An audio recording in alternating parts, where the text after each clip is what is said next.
Lukas pasal yang keempat, mulai ayat yang ke-16.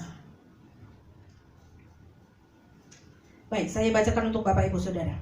Judulnya adalah Yesus ditolak di Nazaret. Ia datang ke Nazaret, tempat ia dibesarkan. Dan menurut kebiasaannya pada hari Sabat, ia masuk ke rumah ibadat, lalu berdiri hendak membaca dari Alkitab. Kepadanya diberikan kitab Nabi Yesaya, dan setelah dibukanya, ia menemukan nas di mana ada tertulis. Kita baca bersama-sama 18 dan 19, 1, 2, 3. Roh Tuhan ada padaku, oleh sebab ia telah mengurapi aku untuk menyampaikan kabar baik kepada orang-orang miskin, dan ia telah mengutus aku untuk memberitakan pembebasan kepada orang-orang tawanan dan penglihatan bagi orang-orang buta, untuk membebaskan orang-orang yang tertindas, untuk memberitakan tahun rahmat Tuhan telah datang. Ya. Kemudian ia menutup kitab itu, memberikannya kembali kepada pejabat, lalu ia duduk, dan mata semua orang dalam rumah ibadat itu tertuju kepadanya. Lalu ia memulai mengajar mereka, katanya, pada hari ini genaplah nas ini sewaktu kamu mendengarnya. Nah, Yesus itu membuka kitab Yesaya, kitab Nabi Yesaya. Nah, kita akan lihat teks aslinya, artinya tempat asli dari ayat ini, Yesaya 61. Ini yang dibaca oleh Yesus ketika dia di dalam rumah ibadat. Yesaya 61.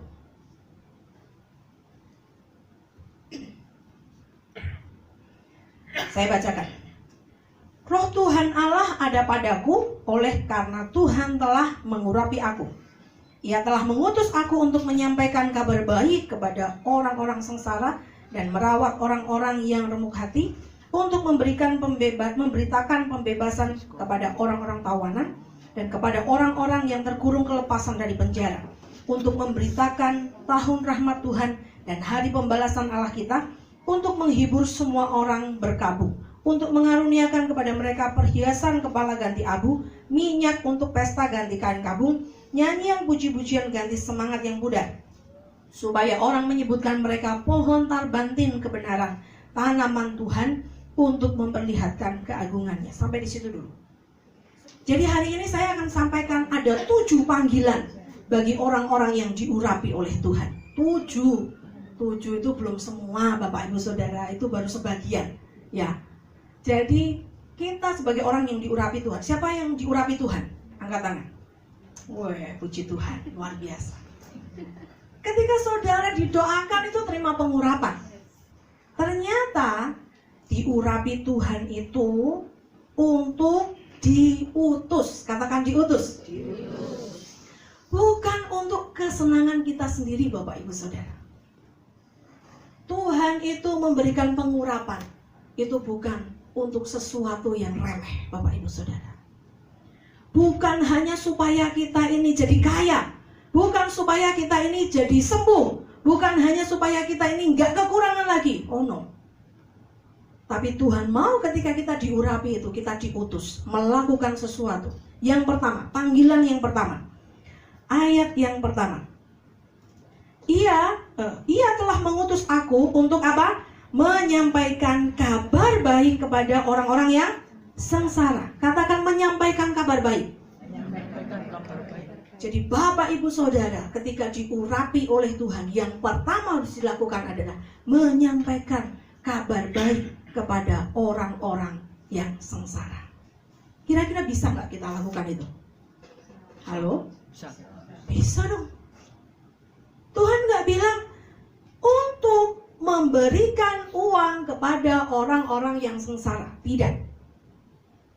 Tetapi menyampaikan kabar baik kepada orang-orang sengsara. Tapi kita ini tidak bisa menyampaikan kabar baik sementara hati kita ini penuh dengan pahit, onak, duri, batu-batu yang masih bercokol di dalam hati kita. Betul? Karena kabar baik itu harus diterima, harus disampaikan oleh orang yang bersuka cita.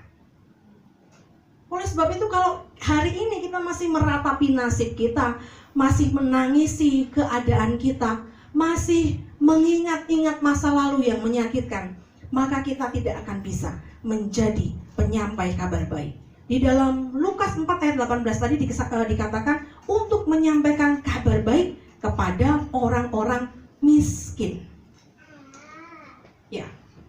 Jadi orang-orang yang sengsara dikatakan orang miskin. Amplified Bible berkata kepada orang yang rendah hati dan menderita.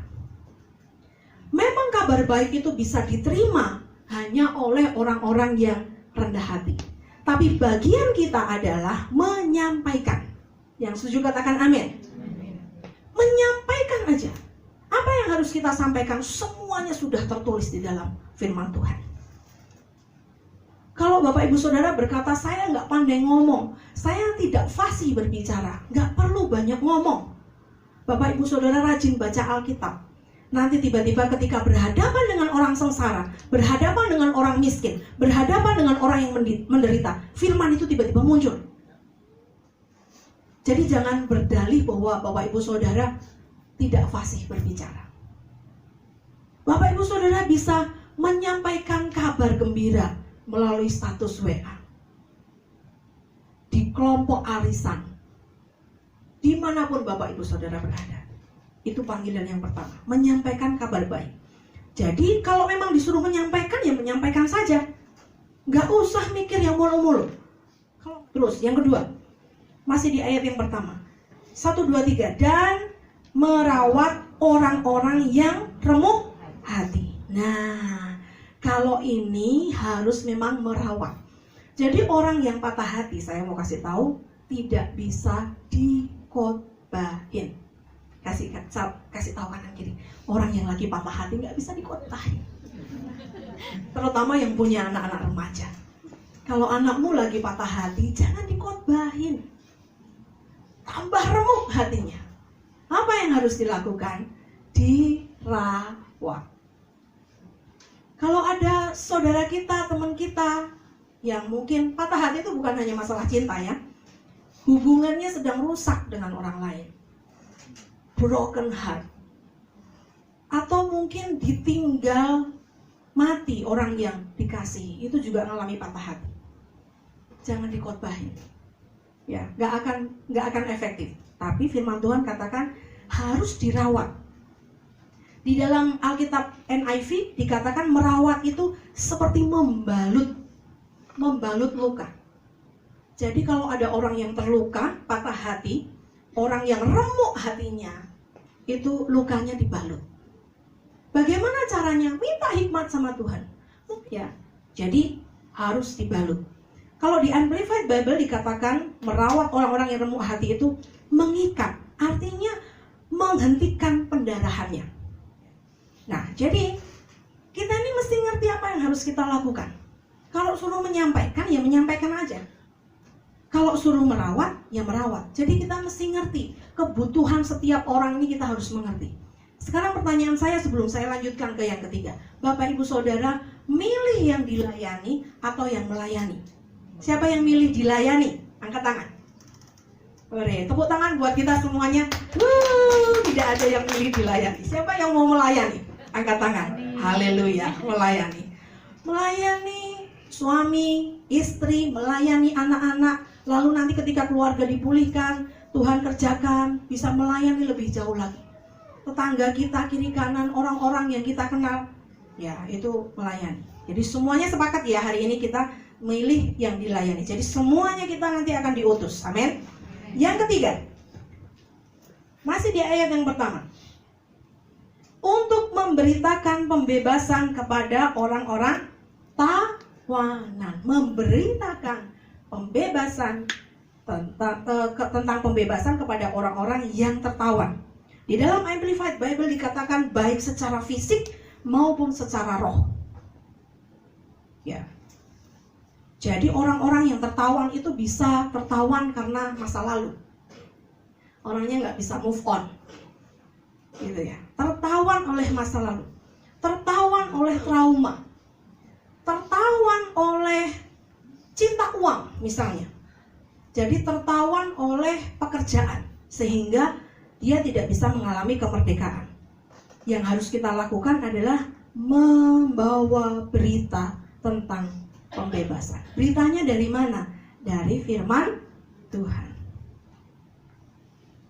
Nah, makanya Bapak Ibu Saudara, memang kita ini harus mengalami dulu, mengalami merdeka dulu, supaya kita bisa memerdekakan orang lain. Terus yang keempat, masih di ayat yang pertama, memberitakan pembebasan kepada orang-orang yang terkurung di dalam penjara. Bagian terakhir ya, memberitakan kelepasan kepada orang-orang yang terpenjara. Di dalam Alkitab saya, NIV Bible, dikatakan orang-orang yang dipenjara dalam kegelapan. Ini berhubungan dengan ikatan dengan kuasa kegelapan, Bapak Ibu Saudara. Ya, makanya kenapa kita ini kenal yang namanya pelayanan pelepasan, inner healing, kesembuhan luka-luka batin. Karena ada orang-orang yang terpenjara di dalam kegelapan. Orang yang depresi, orang yang rentan stres, orang yang pengen bunuh diri, ini terpenjara di dalam kegelapan, Bapak Ibu Saudara. Kenapa orang depresi? Karena dia berpikir bahwa dunia ini gelap. Dia mengalami kesendirian, tidak ada harapan. Nah, orang-orang seperti ini harus dibebaskan.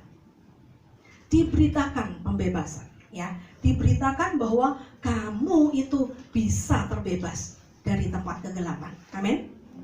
Bukan hanya dibilang kamu bebas, kamu nanti bebas, tapi kita harus punya dasar firman. Firman Tuhan katakan bahwa kamu akan dibebaskan dari kegelapan. Yesus itu sudah mati di kayu salib untuk membebaskan kita semuanya, termasuk kamu.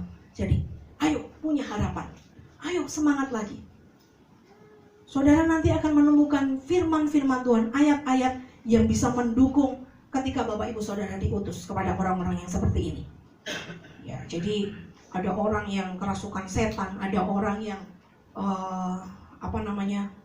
dirasuki roh jahat. Nah, ini memang bagiannya adalah orang-orang yang diurapi Tuhan itu diutus juga untuk orang-orang yang seperti itu. Baik, yang kelima, kita cepat saja. Yang kelima di ayat yang kedua, kita baca bersama-sama 1, 2, 3. Untuk memberitakan tahun rahmat Tuhan. Sampai di situ dulu. Memberitakan tahun rahmat Tuhan. Itu berbicara tentang tahun Yobel, Bapak Ibu Saudara. Tahun Yobel itu adalah tahun ke-50.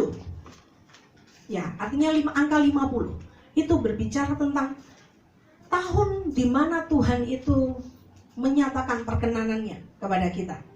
Nah, kita nggak perlu nunggu 50 tahun sih, gitu ya. Nggak perlu nunggu 50 tahun.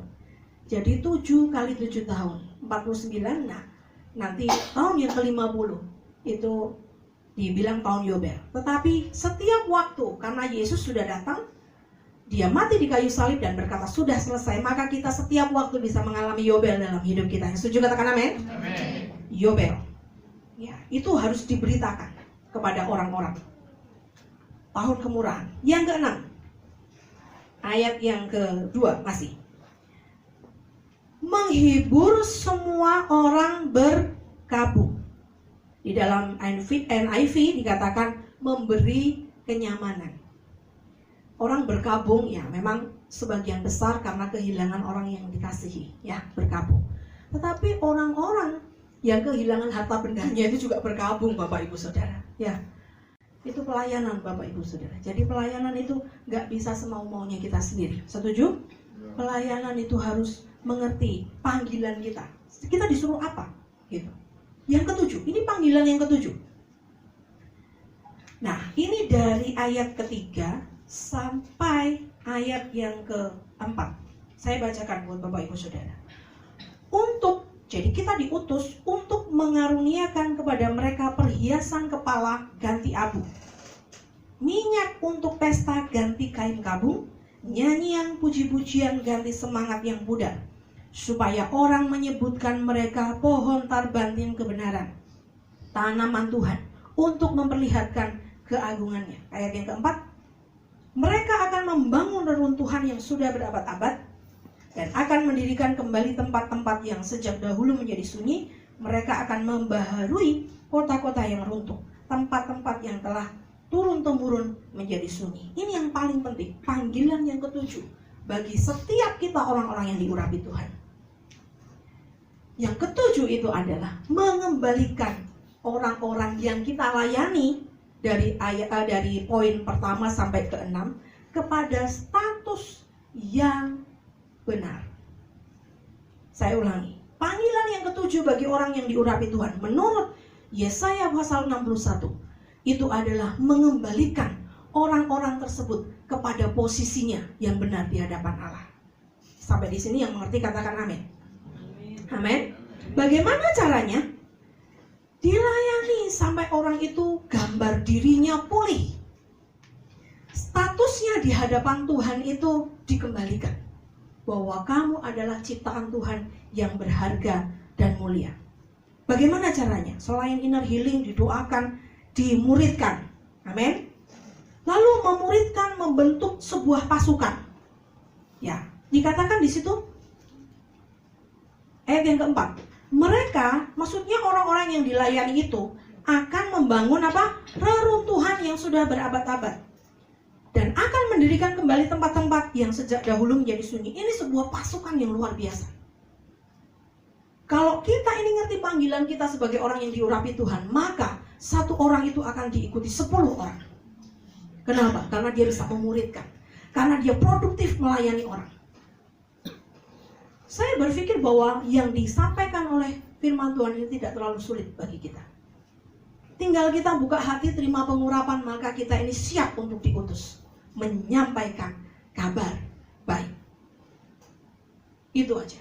Bagian kita lakukan, selebihnya itu bagian Tuhan. Lalu melatih para pekerja-pekerja, ayat 4 tadi. Mereka membangun, mereka memperbaharui kota-kota yang runtuh, mereka mendirikan kembali tempat-tempat yang dahulu menjadi sunyi. Ini berbicara tentang ada banyak kehancuran-kehancuran yang akan bisa diperbaiki oleh orang-orang yang dimerdekakan melalui pelayanan kita. Hari ini Bapak Ibu Saudara ketemu dengan siapapun juga, jangan anggap remeh. Ketika mereka diberkati dengan hidup Bapak Ibu Saudara, mereka bersaksi bahwa ikut Tuhan itu luar biasa. Mereka akan membawa dampak bagi banyak orang. Jadi mari perluas cara berpikir kita. Mari kita ini keluar dari kotak kita. Kalau sibuk dengan dirinya sendiri gak akan ada habisnya. Tuhan itu menyediakan upah bagi orang-orang yang melayani. Kita semua sepakat tadi bahwa kita akan melayani Tuhan, amin. Melayani sesuai dengan panggilan kita. Yang bisa menyampaikan kabar baik, sampaikan aja. Yang bisa merawat. Yang bisa memberi kenyamanan bagi orang yang berkabung, beri kenyamanan bagi orang yang berkabung. Kalau bisa sih semua kita melakukan tujuh-tujuhnya. Dan ada upah yang disediakan bagi Tuhan. Kita tetap di Yesaya 61. Mulai ayat yang kelima. Orang-orang luar akan melayani kamu sebagai gembala kambing dombamu, dan orang-orang asing akan bekerja bagimu sebagai petani dan tukang kebun anggurmu. Perhatikan di sini. Di dalam Alkitab NIV dikatakan aliens will shepherd your flock. Dibilang aliens. Kok aliens ya? Gitu. Lalu saya berdoa, maksudnya gimana Tuhan kok aliens? Kalau di dalam Amplified Bible dikatakan orang-orang asing, orang-orang istilahnya orang-orang yang kita tidak kenal. Saya percaya bahwa inilah pelayanan malaikat. Lalu saudara ngerti ayat yang bagian yang ke-5, bagian yang kedua dikatakan orang-orang asing akan bekerja bagimu sebagai petani dan tukang kebun anggur. Contohnya apa? Usaha franchise. Ya, usaha franchise itu kita nggak perlu jerih lelah orang lain yang bekerja, betul? Kita hanya ambil keuntungannya. Ya pasti ada modal yang dikeluarkan. Tapi maksudnya itu bagi orang-orang yang melayani, Tuhan itu menyediakan semuanya. Amin, Bapak Ibu Saudara. Jadi kalau kita ini diutus Tuhan, pasti Tuhan itu bertanggung jawab. Begitu loh maksudnya ayat yang kelima ini. Jangan khawatir. Jangan terbelenggu dengan pekerjaan. Tetap harus bekerja. Karena firman Tuhan berkata kalau nggak kerja nggak makan. Kalau nggak kerja jangan makan. Artinya saudara jangan malas-malesan. Tetapi ketika kita itu mengutamakan ibadah, mengutamakan panggilan kita untuk Tuhan, maka Tuhan itu akan atur semuanya. Bahkan aliens pun diutus sama Tuhan untuk mengurus pekerjaan kita. Yang kedua, menikmati kekayaan bangsa-bangsa. Ayat yang ke-6. Tetapi kamu akan disebut imam Tuhan. Kalau Bapak Ibu Saudara disebut imam Tuhan, itu berarti Bapak Ibu Saudara melayani Tuhan. Tidak perlu keluar dari pekerjaan Bapak Ibu Saudara. Kalau semuanya jadi pendeta di tempat ini, wah nanti siapa yang ngurus pekerjaan? Dan akan dinamai pelayan Allah kita. Kita baca bersama-sama bagian yang kedua. 1, 2, 3. Kamu akan menikmati kekayaan bangsa-bangsa dan akan memegahkan diri dengan segala harta benda mereka. Tapi syaratnya adalah kita ini melayani Tuhan. Kita ini mau diutus. Kenapa orang asing itu diutus untuk menggembalakan domba-domba kita? Kenapa orang asing itu diutus untuk menjadi pekerja di pertanian dan kebun anggur kita? Supaya kita ini dapat melayani Tuhan. Berarti dengan kata lain Bapak Ibu Saudara kapasitasnya diperbesar. Tidak bekerja sendiri tapi Bapak Ibu Saudara punya bawahan. Kalau punya bawahan berarti Bapak Ibu Saudara bisa menggaji. Amin. Jadi itu kita ini bisa menyembah Tuhan. Nanti Bapak Ibu Saudara baca bagiannya, saya mengambil dari Yesaya 61 ini. Yang ketiga, mendapat warisan 2 kali lipat di negerimu dan mengalami sukacita abadi. Syaratnya supaya mendapat warisan 2 kali lipat di negerimu, tidak membela diri. Ayat yang ke-7. Sebagai ganti bahwa kamu mendapat malu 2 kali lipat, dan sebagai ganti noda dan ludah yang menjadi bagianmu. Kalau saudara pernah diludahin, entah itu dengan kata-kata, entah dengan ludah beneran, entah itu dengan makian, entah itu dengan perbuatan, tidak perlu membela diri.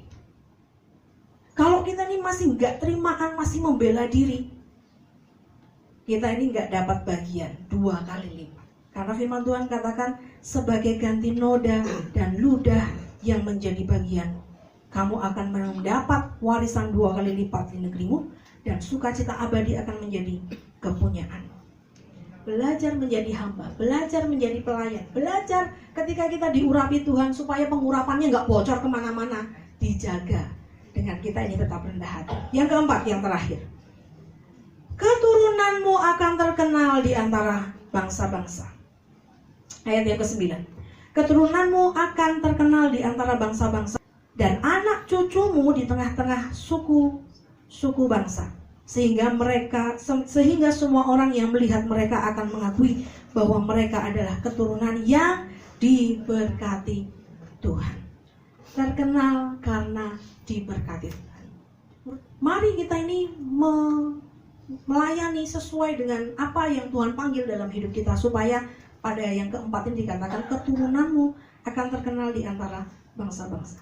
Yesaya 61 ini saya dibukakan banyak hal, dan saya berdoa kita semuanya ketika terima pengurapan tahu apa artinya menerima pengurapan itu, supaya kita ini pergi dan memberitakan kabar baik. Mari tutup Alkitab Bapak Ibu Saudara, kita berdoa bersama-sama.